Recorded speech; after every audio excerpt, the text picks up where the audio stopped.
Bismillahirrahmanirrahim. Assalamualaikum warahmatullahi wabarakatuh.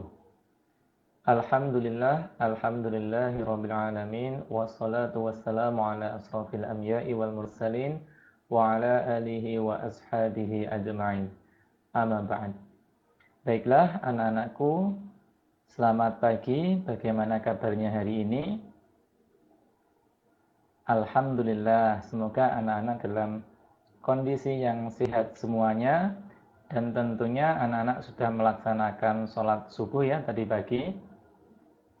Baiklah, bertemu lagi dengan Pak Guru dalam mata pelajaran Pendidikan Agama Islam dan Budi Pekerti kelas 1. Nah, kali ini kita sampai di pelajaran 9 dengan tema atau materi Ayo Kita Sholat.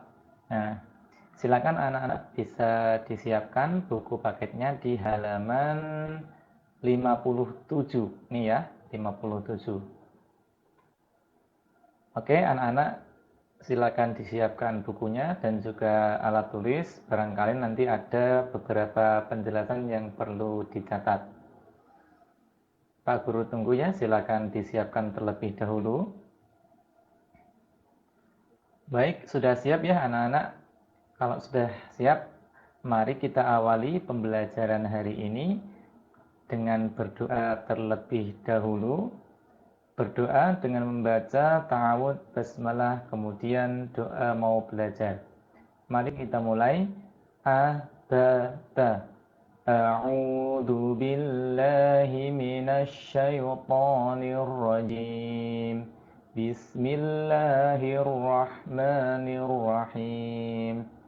Rabbi zidni ilma warzuqni fahma.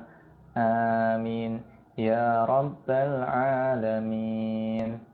Alhamdulillah anak-anak kita sudah berdoa. Semoga dengan berdoa tadi dapat menambah ilmu dan juga menambah pemahaman terkait dengan materi sholat wajib. Baiklah anak-anak, sudah siap ya? Pak Guru mulai. Bismillahirrahmanirrahim. Ayo kita sholat. Nah, perlu anak-anak ketahui bahwa sholat merupakan rukun Islam yang kedua ya setelah syahadat. Nah, sholat bagi seorang muslim hukumnya adalah fardhu ain ya, jadi wajib bagi dirinya masing-masing. Jadi wajib dilaksanakan oleh setiap individu dan tidak boleh diwakilkan ya. Maksudnya seperti apa? Nah, contoh anak-anak sedang sakit ya, sakit yang sampai ke rumah sakit. Nah, maka anak-anak juga harus tetap melaksanakan sholat, harus wajib melaksanakan sholat. Lah bagaimana Pak Guru sholatnya? Kan sedang sakit. Nah, jika tidak mampu untuk berdiri seperti gambar ini, maka anak-anak boleh sambil tidur ya, atau berbaring. Nah, itu juga bisa ya, jadi bisa tidur berbaring di tempat tidur di rumah sakit. Nah, kalau tidak bisa lagi gimana Pak? Nah, kalau tidak bisa maka dengan isyarat ya, dengan kedipan mata itu juga sudah boleh. Akan tetapi ketika anak-anak mampu untuk duduk ya, jadi ketika sakit mampu untuk duduk, maka silakan laksanakan sholat dengan duduk anak-anak. Jadi kalau tidak bisa berdiri bisa dengan duduk, kalau tidak bisa dengan duduk bisa dengan berbaring, kalau tidak bisa lagi maka bisa dengan isyarat ya, isyarat gerakan mata. Nah, seperti itu anak-anak. Nah, untuk sholat wajib ini dalam sehari sebanyak 5 waktu ya anak-anak. Jadi dilaksanakan 5 kali dalam sehari-hari. Nah, anak-anak apa saja sholat, nama-nama sholat itu anak-anak pasti sudah tahu ya. Di antaranya yang pertama ada sholat, kita urutkan dari yang paling pagi ya, sholat subuh.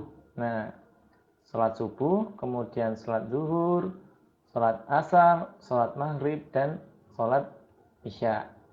Nah, anak-anak untuk jumlah rakaatnya silakan bisa dihafalkan ya. Untuk sholat subuh 2 rakaat, kemudian sholat duhur 4 rakaat, sholat asar 4 rakaat, sholat maghrib 3 rakaat, dan sholat isya 4 rakaat. Jadi total dalam sehari ada berapa rakaat anak-anak? Mari kita hitung.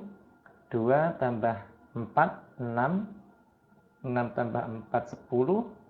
10 tambah 3, 13. 13 ditambah 4 sama dengan 17. Jadi dalam sehari kita mengerjakan sholat sebanyak 5 waktu atau 5 kali dengan jumlah rakaat yaitu 17 rakaat. Seperti itu anak-anak ya, sudah paham ya? Baik. Kemudian untuk pelaksanaannya sendiri untuk sholat subuh di pagi hari ya. Kalau sekarang sekitar setengah 5, kemudian sholat zuhur tengah hari atau jam 12 kurang lebih. Sholat asar nanti jam 3 kurang lebih ya anak-anak. Kemudian sholat maghrib ketika matahari terbenam atau sekitar jam 6 kurang sedikit. Kemudian sholat isya nanti ketika sudah malam yaitu sekitar jam 7 malam. Nah, anak-anak harus hafal ini ya anak-anak. Dan anak-anak selain harus hafal juga harus melaksanakan sholat 5 waktu ini. Jangan sampai sholat 5 waktu ini ditinggalkan walaupun hanya salah satu saja. Nah, ini anak-anak yang biasanya sering tertinggal itu sholat subuh ya, karena bangun kesiangan ya. Nah, ketika bangun kesiangan jam berapapun anak-anak bangun, tetap laksanakanlah sholat subuh, karena kembali lagi bahwa melaksanakan sholat itu hukumnya wajib bagi setiap muslim atau fardu ain, jadi tidak boleh ditinggalkan. Walaupun dalam keadaan sakit pun harus dilaksanakan ya. Jadi ketika kesiangan bangunnya tetap harus dilaksanakan sholat subuh.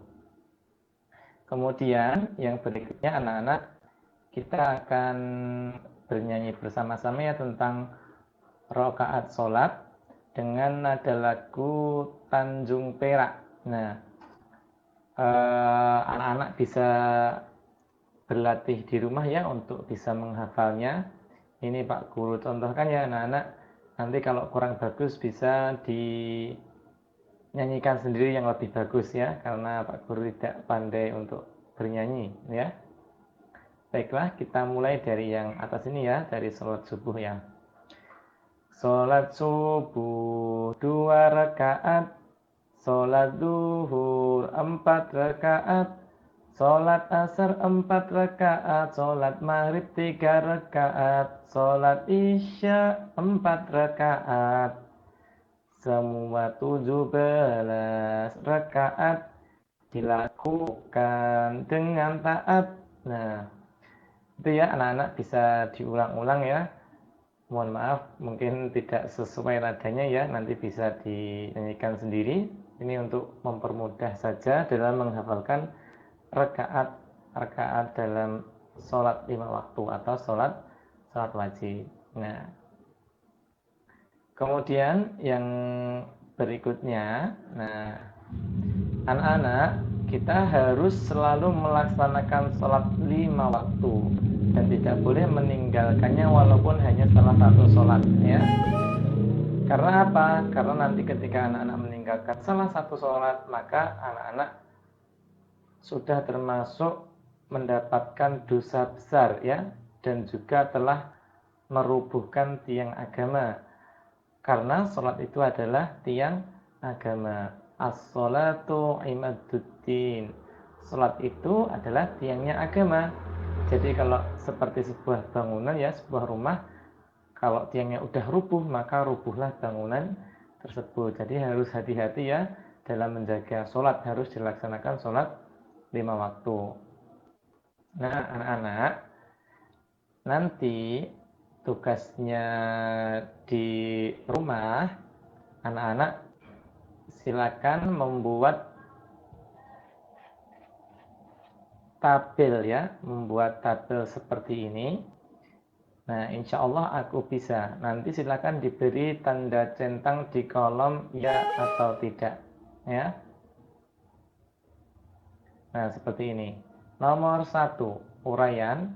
Aku hafal nama sholat 5 waktu. Kalau sudah hafal dicentang di iya ini ya. Seperti ini. Kalau tidak, berarti dicentang di tidak ya, belum hafal. Kemudian yang kedua, aku hafal jumlah rakaat sholat 5 waktu. Nah, hafal tidak ya tadi jumlah rakaatnya? Kalau hafal semuanya dicentang.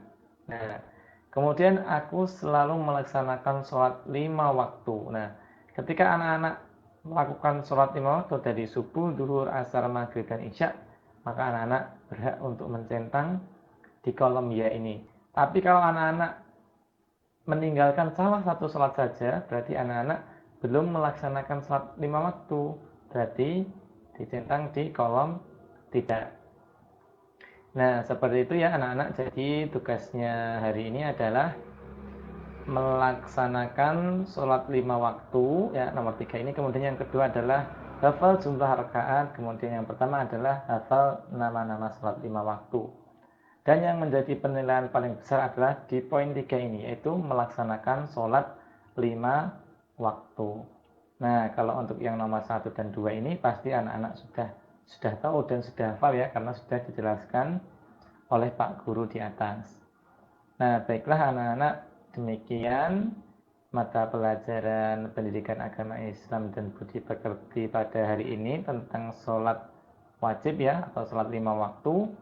Nah, untuk kelas 1 memang dikenalkan terlebih dahulu ya nama-nama sholat, kemudian jumlah rakaat, dan yang lebih penting adalah penekanan terhadap pelaksanaan sholat 5 waktu. Kemudian untuk gerakan bacaannya nanti di kelas berikutnya. Jadi ini hanya sebagai pengenalan ya.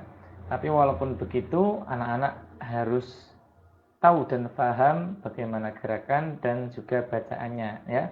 Bisa belajar dari ayah dan bunda ataupun belajar dengan